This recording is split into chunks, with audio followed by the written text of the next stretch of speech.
Hey y'all, welcome to my channel. This is Straight Facts Commentary where I give you my unpopular opinions in everything pop culture. So please stick around and subscribe for more. Hey y'all, I am back again with another video. And yes, you did see the title. We're going to be speaking about it. Okay? The situation is a hot mess and it's actually pretty frustrating. If you haven't already though, like, comment, and subscribe, and let's go ahead and get into this video. Sniper Wolf. Many of us have heard of her. Many of us wish we never have. Just a brief introduction of the situation in case nobody knows. Sniper Wolf is a reactionary based channel. She reacts to TikToks and things like that, viral videos. And she had a situation go down with another YouTuber that goes by the name Jack Films. Jack Films was basically just making a couple of videos in regards to Sniper Wolf, nothing defamatory, nothing crazy, just making comments about her in his videos, kind of critiquing her video styles and just some things that she's notorious for doing on her channel. And Sniper Wolf got really mad about this, like she was pissed. She was so angry, in fact, that she decided that she wanted to go and dox Jack Films by showing up to his house and posting his roundabout location and his home on her Instagram stories, exposing his information practically to her millions of fans. Something nobody deserves, but especially not Jack's Films, because he did not do anything to her to justify that kind of treatment. He essentially put him, his family, his friends, everybody in that vicinity at risk. Whether it was her intention or not to harm Jack's Films or potentially put him in danger, she did. All because somebody was giving you constructive, balanced criticism on their platform. So eventually when fans speak out about this and the situation becomes bigger than Sniper Wolf, of course, she put out a typical YouTuber apology. Oh my gosh, a classic YouTuber apology. There's nothing like them. It's like we know them like the back of our hand at this point. And so it reads. Let me start by saying I'm sorry for my recent actions. It's inexcusable. I'm sorry to Jack Films, YouTube, and the entire creative community, and my incredible fans for not being a better example for appropriate conflict resolution. Jack Films, while we certainly don't see eye to eye and have our differences, I'm sorry for reacting the way that I did when I should have just taken the opportunity to show young creators how adults and professionals resolve conflict by communicating directly, respectfully, and privately, not for views or content, but a meaningful example of how conflict should be solved. I will reach out directly and hope that we can find some time to connect and communicate respectfully. I'd also like to thank YouTube for holding me accountable. I deserve it. I respect the decision and appreciate the opportunity to learn and grow from this lapse of judgment. All of this sounds very familiar, very PR. I've made a severe and continuous lapse in my judgment. Like, get the hell out of here, bro. Get the hell out of here. But you know what? It's like a common thread for larger creators because YouTube protects them.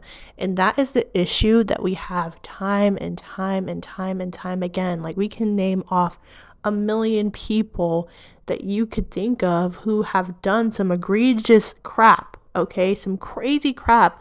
But yet YouTube turns a blind eye. So, I don't know, Sniper Wolf, Jake Paul, Logan Paul, Colleen Ballinger, James Charles, like, can we go on and on and on? It's like when the YouTuber reaches a certain amount of success on the platform, obviously it's in YouTube's best interest to have that creator on the platform. And so when they do anything, they just slap them on the wrist. So you could take a wild guess at what YouTube did to Sniper Wolf.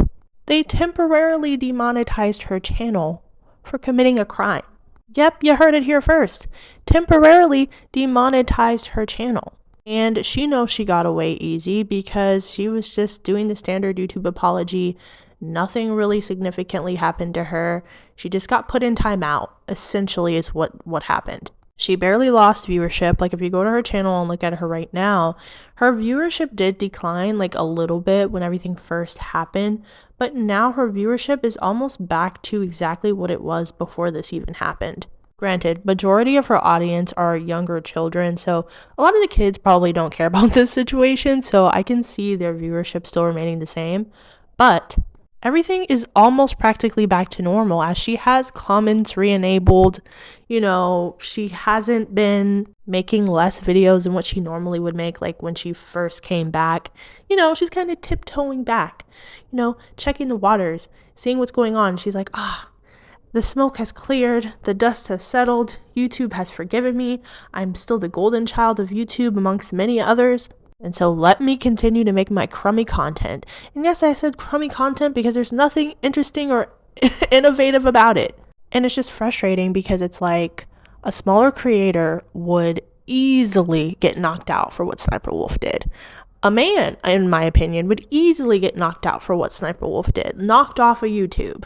Not sit in timeout, not a temporary demonetization, none of that. They would get kicked off the platform, they would get banned, they would get permanent demonetization, whatever, something more drastic. It would not have been what Leah got at all. YouTube definitely has favoritisms. They have favoritism towards the large creators who are bringing in big chunks of revenue to the platform. So it'll be in their best interest in order to not really throw those people out, so to speak. So of course they're going to work in a big corporate interest opposed to the general public's interest. And it's sad, but we're going to see this continue to happen amongst, you know, other people who are going to come out and do crazy things that are not going to be resolved properly.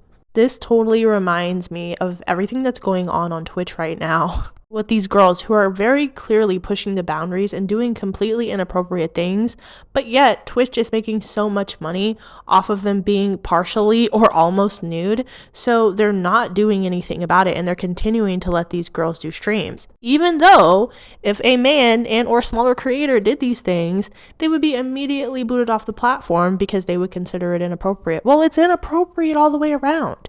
It's inappropriate whether you're a man or a woman. It's inappropriate whether you're a big creator or a small creator. It's inappropriate. And the proper repercussions should be handed out to each individual instead of handing out repercussions to actions based on a status that you hold. You know, I'm disappointed, but I'm not surprised. Let me know what you guys think about the situation. Do you care? Do you not care? Do you follow SnipperWolf? Do you not? I would love to know. And I love you guys, and I'll see you in the next video. Bye.